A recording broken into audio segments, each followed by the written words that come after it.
जानिए नीलेश मांडलेवाला की कहानी, जो अब तक देश विदेश के हजारों लोगों को नया जीवन दे चुके हैं। पेशे से सूरत के टेक्सटाइल कारोबारी नीलेश मांडलेवाला न सिर्फ गुजरात में बल्कि देश के ऐसे व्यक्ति होंगे जो हमेशा दूसरों को नया जीवन देने तत्पर रहते हैं। अब सोच रहे होंगे कि भला टेक्सटाइल कारोबारी ऐसा क्या कर रहे हैं। चलिए हम आपको बताते हैं कि टेक्सटाइल नगरी सूरत के इस टेक्सटाइल कारोबारी के बारे में जो अब तक कई लोगों को नया जीवन दे चुके हैं और उनकी यह यात्रा लगातार जारी है। टेक्सटाइल और डायमंड सिटी के नाम से देश और दुनिया में अपनी पहचान बनाने वाला गुजरात का सूरत शहर अब देश में ऑर्गन डोनर सिटी के तौर पर अपनी पहचान बनाते जा रहा है।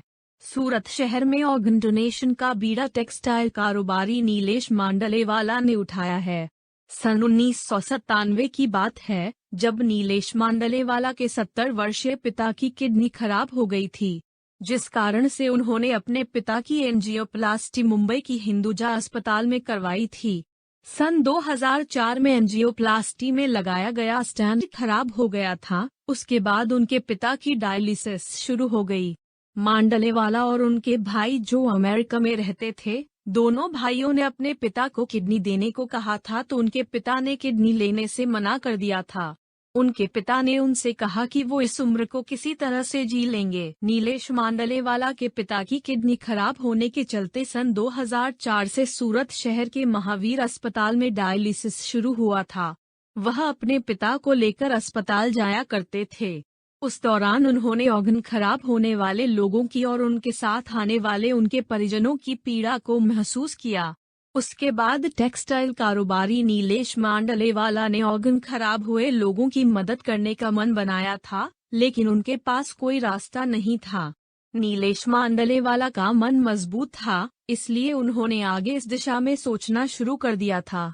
किडनी खराब न हो, इसके लिए शुरू किया अभियान। सबसे पहले नीलेश मांडलेवाला ने किडनी खराब न हो, इसके लिए जनजागृति अभियान शुरू कर दिया था। गुजरात चेंबर्स ऑफ कॉमर्स के प्रमुख सूरत आए थे। किडनी के बारे में चर्चा शुरू हुई थी। उनकी संस्था किडनी खराब न हो इसके लिए काम करती थी, तो उन्होंने उनसे जुड़ने के लिए कहा था, तो वो भी उनसे जुड़ गए। सन 2005 के अप्रैल महीने में सबसे पहले उन्होंने सूरत के अस्पतालों में जाना शुरू किया था। वो अस्पताल के आईसीयू में जाया करते थे। ब्रेन डेड मरीज वहीं आया करते थे। इसी दौरान उन्होंने न्यूरोसर्जन और न्यूरोफिजिशियन से भी संपर्क किया था। इस दौरान 12 जनवरी 2006 को सूरत के अशक्ता आश्रम हॉस्पिटल के न्यूरोसर्जन डॉक्टर अशोक पटेल ने एक जगदीश भाई शाह नामक मरीज को ब्रेन डेड घोषित किया था। उस वक्त ब्रेन डेड जगदीश भाई शाह की पत्नी ज्योतिबेन को उन्होंने ऑर्गन डोनेशन के लिए समझाया था, तो वो ऑर्गन डोनेशन करने के लिए तैयार हो गए थे।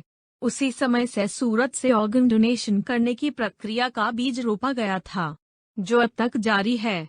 अहमदाबाद के IKDRC हॉस्पिटल की टीम सूरत आई थी और किडनी अहमदाबाद ले जाकर ट्रांसप्लांट किया था। यह गुजरात में इंटरसिटी के डेवर ट्रांसप्लांट की शुरुआत थी। सबसे कम उम्र के बच्चे का ऑर्गन डोनेशन। देश में सन 1994 में ह्यूमन ऑर्गन डोनेशन का कानून बना था। उसी के तहत ट्रांसप्लांट की प्रक्रिया की गई थी।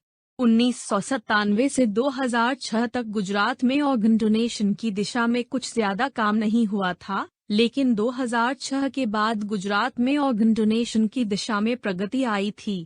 फरवरी 2006 में 24 वर्षीय युवक राजू गोहिल सूरत के स्मीमेर हॉस्पिटल में ब्रेन डेड हुआ था, जिसके ऑर्गन डोनेशन करवाने के लिए 2 दिन तक परिजनों को समझाया था, तब वो तैयार हुए थे। ब्रेन डेड राजू गोहिल की किडनी अहमदाबाद में ट्रांसप्लांट हुई थी, जबकि लीवर हैदराबाद की हॉस्पिटल में ट्रांसप्लांट हुआ था, क्योंकि गुजरात में लीवर ट्रांसप्लांट तब नहीं होता था। 2006 में ही सूरत के एडवोकेट जसवंत भाई पटेल के 4.5 वर्षीय पुत्र का ब्रेन डेड हुआ था, तो नीलेश भाई ने उनका संपर्क कर बच्चे के ऑर्गन डोनेशन करवाने के लिए कहा था।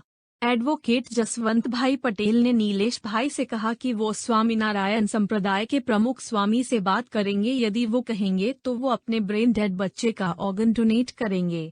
एडवोकेट ने जब प्रमुख स्वामी से बात की तो उन्होंने ऐसा करने के लिए कह दिया था, और उस समय देश में सबसे कम उम्र के बच्चे का ऑर्गन डोनेशन की यह पहली घटना थी। ट्रस्ट बनाने का आइडिया कैसे आया? नीलेश भाई ने बताया कि 2013 में सूरत के income tax commissioner Sandeep Kumar जो मुंबई से सूरत ट्रांसफर होकर आए थे, उनकी किडनी खराब हो गई थी। उनका सूरत के महावीर हॉस्पिटल में डॉक्टर केतन भाई देसाई ट्रीटमेंट कर रहे थे। उस समय chief income tax commissioner Gunjan Mishra थीं। उनका एक दिन उनके पास फोन आया था और संदीप कुमार की किडनी ट्रांसप्लांट को लेकर बातचीत की थी। उसके बाद उन्होंने इनकम टैक्स कमिश्नर की किडनी ट्रांसप्लांट के लिए अहमदाबाद में नाम रजिस्टर करवा दिया था। सूरत की मंजुला बेंधोला ब्रेन डेड हुई थी। उनके ऑर्गन डोनेशन करवाए थे, जिसके तहत एक किडनी संदीप कुमार को मिली थी, जबकि दूसरी अलीगढ़ मुस्लिम यूनिवर्सिटी की छात्रा को मिली थी।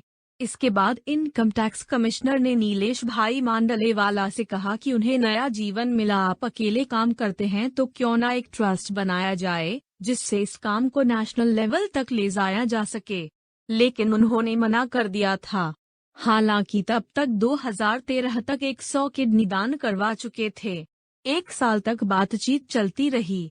उसके बाद 4 दिसंबर 2014 को ट्रस्ट रजिस्टर्ड करवाया था और 20 दिसंबर 2014 को उनके ट्रस्ट का शुभारंभ हुआ था।